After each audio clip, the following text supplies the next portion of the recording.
Questa azienda sta per essere tolta dal nostro territorio, secondo noi per una mera logica di profitto, acquistata da una multinazionale che non ha nessun legame con il territorio.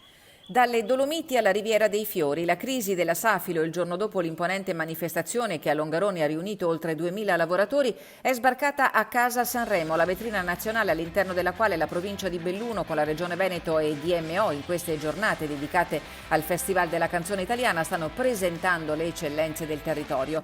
La voce di 3 lavoratori e rappresentanti sindacali di categoria di CGIL, CISL, UIL si è fatta sentire oggi. Questo stabilimento, lo stabilimento storico di Longarone, nato anche sulle macerie della tragedia del Vajont, sta per essere strappato via.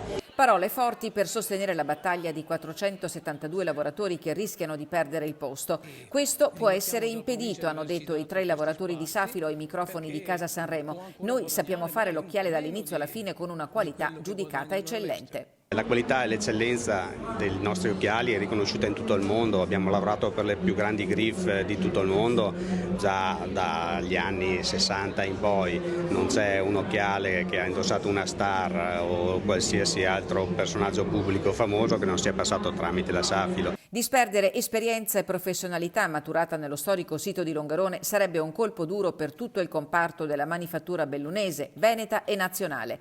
Quella di Safilo è l'ultima di una serie di crisi che hanno colpito le aziende passate di mano e ora proprietà di fondi internazionali.